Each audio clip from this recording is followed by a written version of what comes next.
Hey all, it's Kate from Katie Did out on a very windy fall day, and we're going to be looking today for plant fossils. Come join me. So we've climbed up to the top of this ridge, which has this wonderful sandstone, and if you have paid any attention, you know that I love sandstone.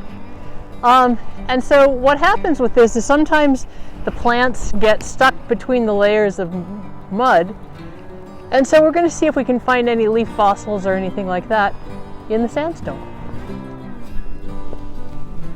Suppose anybody lives back there?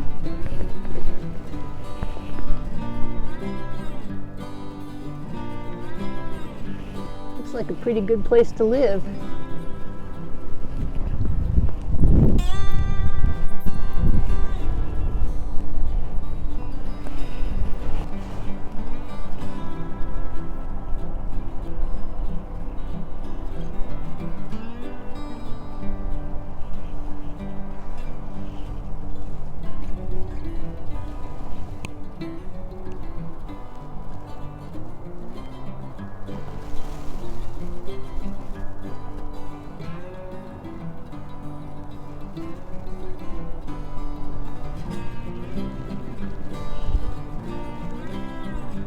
I'm wondering if these little circular patterns here are actually fossilized seeds. I know some seeds that actually are that shape, and it seems reasonable to me that that's what they could be. However, they also could just be random, like pre-concretion marks or something like that. So I'm not going to say one way or the other.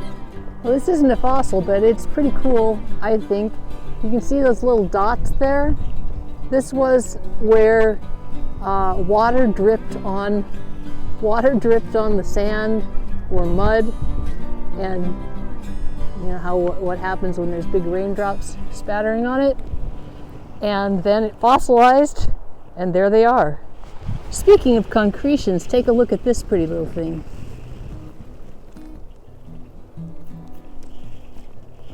Got some mold and moss growing on it. Moss, not mold. And then right over here, this hole here used to be a concretion. Now it's just a hole. And over here is an even bigger one. So you can see those round sand balls really make a difference in the shape of the rocks. Here's some more.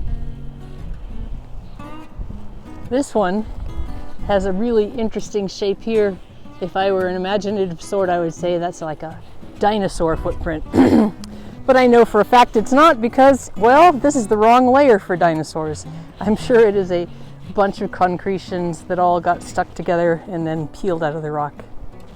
Still, it's awful pretty. So since yesterday's quest for fossils was a complete bust, I thought I'd come out again today and check out something a little bit different. You can see the sandstone is on the bottom there, and then up on the top is stuff that locals call scoria. It's actually clinker. It was formed when a coal vein burned underground and basically cooked the soil that was over it. It's a very clay soil, so now it's basically fired clay. And so what I'm hoping is that the sandstone is more of a bottom deposition, and then the clinker is going to be something that was more mud, where there might have been some plant leaves and things falling in it. So we'll give it a shot. Well, we climbed to the top of that cliff that I showed you earlier. We climbed the back way, and it was still pretty steep, but now we're going to go look for some fossils. I hope. I'm just endlessly amazed at the natural beauty of this world.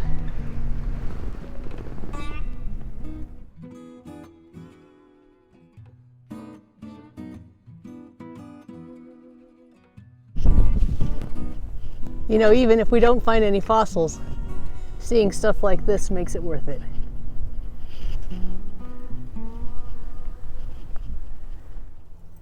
This is just a nice little stem fossil. And you can hear the tinkle of the rocks coming down as my dog tries to help. And as I was sitting here, I'm not sure if you can see it, but there's actually a leaf imprint right here. Right here. And some more stem fossils. This is a pretty large sized chunk. I imagine this was all just like, you know, water's edge where the reeds grow and fall into the water and get stuck in the mud and then eventually get fossilized. And now we have it here. It looks like, you know, every decent sized piece that I'm finding has some kind of reed impression in it. So it must have been just a really, really overgrown area covered with mud and reeds at one time.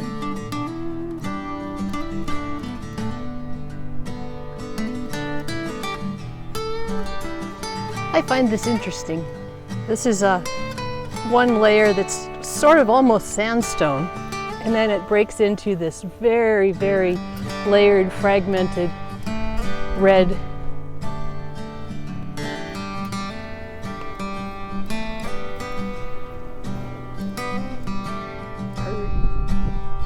So I finally found something besides a stem fossil to show you.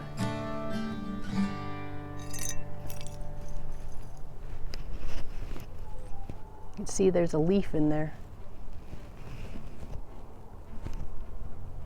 Now this is cool.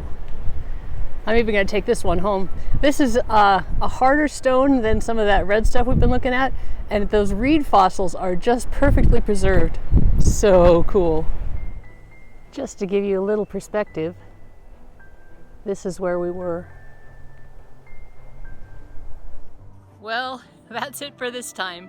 Hope you enjoyed yourself. Have an excellent day and keep on doing.